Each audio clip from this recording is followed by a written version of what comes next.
This one is ugly. And this girl is missing her right pectoral fin. I bought two new 50-gallon tank. I assembled these without using a manual. After church, we bought a betta. Hi guys, in today's video, samahan niyo ako mag-ayos ng aking aquarium setup. Ililipat ko tong 275-gallon dito. Gumaganon pa talaga no? As of now, wala pa akong sarili kong room for my goldfish. Kaya naman gagamitin natin itong sala. Ililipat natin itong 50-gallon dito sa side na to para yung direct sunlight is tatama doon sa ating upper 75-gallon tank. Gamitin ko itong DIY filter for the lower tank. Lower tank ko ilalagay yung mga small rancho na i-groom ko. And ginawa ko pala to without using a manual. Lalagay ko siya doon. And that's my GF in a human form. And sobrang gulo ng room na to kaya umpisahan na natin mag-ayos. Nga pala, may papakita ko sa inyo. Bumili rin ako ng tubig packs para sa mga small rancher. Hindi naman importante, na-share ko lang. Tignan nyo naman gaano kagulo yung bahay. Kasi kung ano-ano tumatakbo sa isip ko, ito problema pag napapatambay kayo ng matagal sa aquarium Ngayon, ang una natin gagawin is ibababa natin yung water level para mas madali siyang buhatin and ilipat-lipat. Then, mag-sort na rin tayo ng mga pagsasamahin nating goldfish.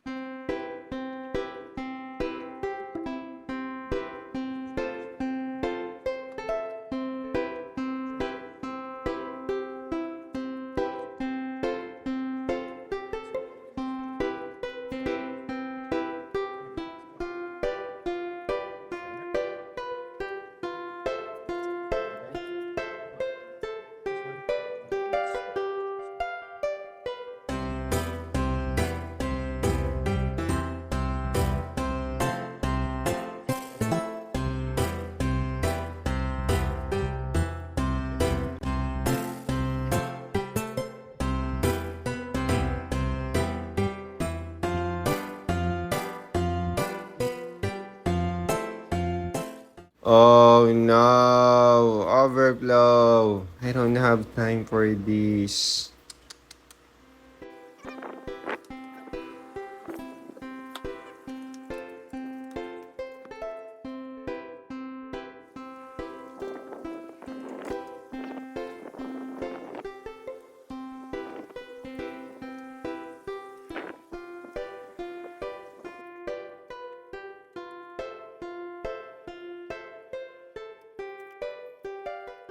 Bad news guys, I need to euthanize this one kasi as you can see, sobrang hina niya na. Since day 1, hindi na talaga siya ganun ka-healthy. Isa siya sa mga in-import natin from Thailand. Ang goal ko sana is gawin na lang siyang freebie dun sa isang client na bibili sa akin. Kaso, ayoko naman maging sakit pa siya sa ulo.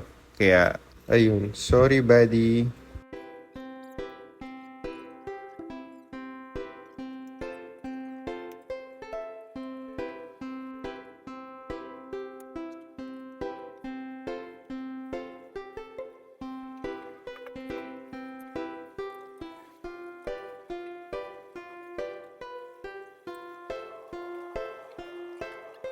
You can see overcrowded sila kaya lipat na natin sila.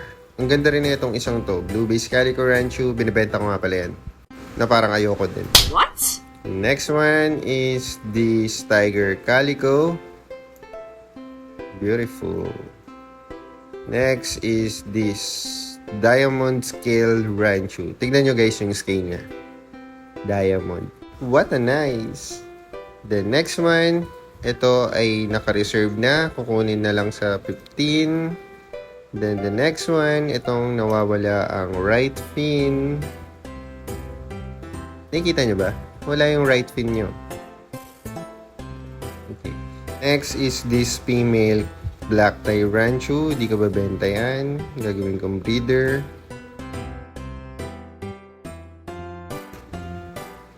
Let's go with this small one. Isa-isa lang muna. Hindi ka na pumalag. I got 3 in this one. Okay. 4, 5, 6. So cute. 7, 8. 9, 10. Marami dito sa set na to, pangit yung curve. Kaya gagawin ko na lang silang freebie kapag may bumili sa akin ng goldfish. 11, 12.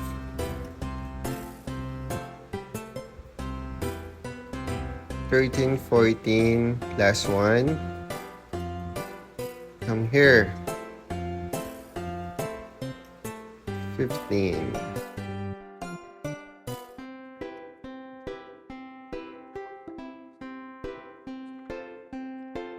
Okay, na-sort na natin sila ng maayos. Dito muna sila habang inaayos ko yung mga aquarium.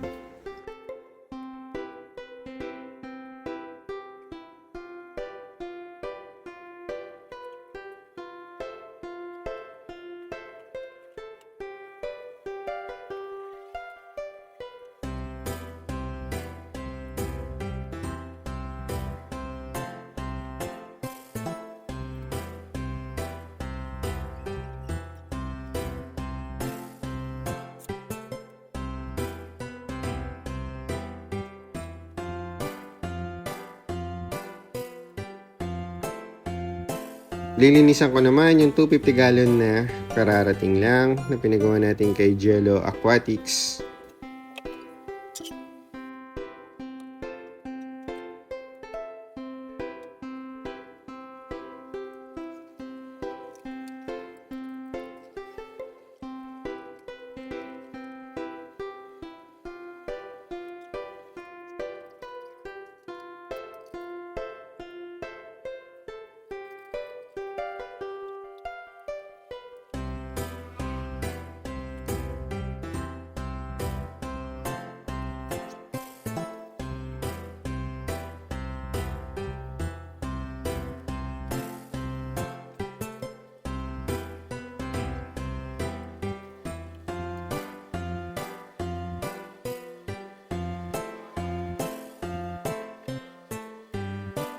Yan, nakasetup na tayo. Gumamit tayo ng AquaSpeed 3000 dito sa ating 75 gallon. Ganun din sa baba. Then, ang pasok ng tubig doon sa ating filter is this. Yan, kinapos tayo sa pipe kaya gumamit na lang ako ng hose. Tapos, ang output will be in here. Yan. Ganyan lang yung ginawa ko. Then, ito, gagamitin ko ito pag may nyago. Bagong import. And, ito yung mga large size na rancho. Hiniwalay natin sila. And these are the small one. Nilipat ko sila sa baba. Kasi dito, sa upper tank ko ilalagay yung mga breeder size. And for the last part, tiligpit na natin tong kalat. Baka mapagalitan tayo ng GF human form natin.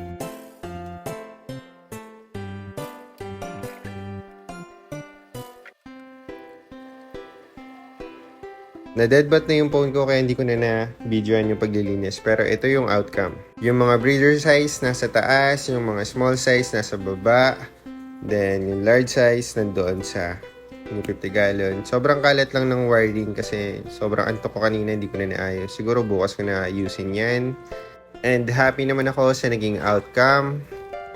Yan. Tapos diba may binili tayong beta. Dito ko siya ilalagay. Mag-aquarium scaping tayo dito sa ating beta kasi yun ang request ng ating GF human form.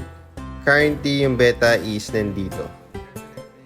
Yan, nandito muna siya while hindi pa dumadating yung mga binili nating pang setup dun sa kanyang aquarium aquascape. Patay ba to? Ba't hindi gumagalaw? Teka. Hoy. Yun, gumagalaw pala siya. Di ko alam kung babae o lalaki yan, pero ang pinangalan ng girlfriend ko dyan is Miles. And that is it for today's video. Thank you guys for watching and see you on the next one. Bye!